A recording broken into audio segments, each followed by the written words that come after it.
ಇವತ್ತಿನ ಬ್ಲಾಗ್ಗೆ ಸ್ವಾಗತ. ನಿಮಗೆಲ್ಲ ಸೌಂಡ್ ಒಂಥರ ಕೇಳಿಸ್ತಾ ಇರ್ಬೋದು. ನಾನಂತೂ ಎಕ್ಸ್ಪೆಕ್ಟೇ ಮಾಡಿಲ್ಲ ದೇವರ ಮನೆ ಹೀಗಿರುತ್ತಂತ. ಫ್ಯಾಮಿಲಿಗೆ ಮತ್ತು ಫ್ಯಾಮಿಲಿಗೆಲ್ಲ ಒಳ್ಳೆ ಪಾಯಿಂಟು ಕಾಣ್ತೀರಾ ನೋಡಿ.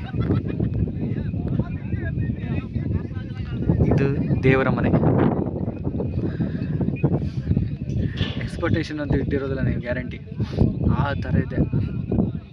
ನಿಮಗೆ ಮೋಡ ಮಾತ್ರ ಇಲ್ಲಿ ಇದಾಗ್ತಿದೆ, ಆದರೆ ಗುಡ್ಡ ಮಾತ್ರ ಅಲ್ಲಿ ಸುಮಾರು ಗುಡ್ಡೆಲ್ಲ ಇದೆ. ಆ ಸೈಡು ಈ ಸೈಡು ಫುಲ್ ಗುಡ್ಡ ಇದೆ. ಅಲ್ಲಿ ನಮಗೆ ಸನ್ಸೆಟ್ ಆಗ್ತಿರೋದು, ಡೌನ್ ಆಗ್ತಿರೋದು ತೋರ್ತಾಯಿತ್ತು. ಈಗ ನೋಡಿ ಅಲ್ಲಿ ನೋಡಿ ಗುಡ್ಡ ತೋರ್ತಾ ಇದೆಯಾ. This is haven.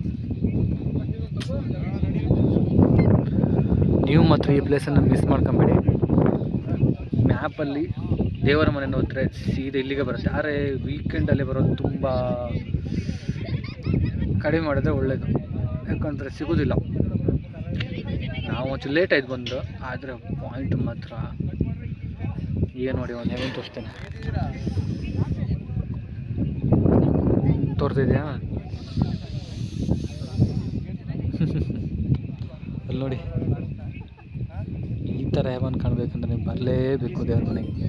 ಫ್ಯಾಮಿಲಿ ಜೊತೆಗೆ ಒಂದು ಒಳ್ಳೆ ಟ್ರಿಪ್ ಮಾಡ್ಕೊಂಡ್ರೆ ಇಲ್ಲಿಗೆ ಬನ್ನಿ. ಬೆಸ್ಟ್ ಟ್ರಿಪ್ ಆಗುತ್ತೆ ನಿಮ್ಗೆ ಇಲ್ಲಿ. ಫ್ಯಾಮಿಲಿ ಜೊತೆಗಂತೂ ಬೆಸ್ಟ್ ಟ್ರಿಪ್ಪು. ಫುಲ್ಲು ಚಳಿ ಆಗ್ತದೆ ನನಗೆ. ಜಾಕೆಟ್ ಹಾಕೊಂಬಂದು ಯಾರು ಚಳಿ ಅಂತಿತ್ತು.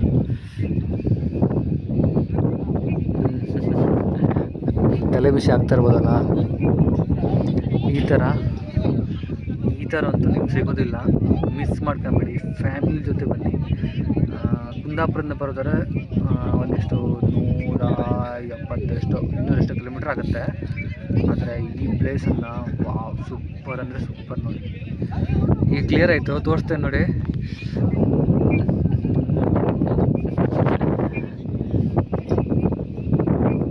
ಕಾಣಿಲ್ಲ ಹೋಗುತ್ತೆ ನೋಡಿ. ಫಾಗ್ ಸಖತ್ತಾಗಿದೆಯಲ್ಲ. ಬನ್ನಿ ನೆಕ್ಸ್ಟ್ ಮೂವಿ. ಸೈಕು ಹೆಂಗಿತ್ತ? ಸೂಪರ್ ಅಲ್ಲ? ಸೂಪರ್. ಸೈಕು ವಾಹ್. ಬಾಯ್. ಈ ಪ್ಲೇಸನ್ನು ಮಾತ್ರ ಮಿಸ್ ಮಾಡ್ಕೊಬೇಡಿ. ಬಾಯ್.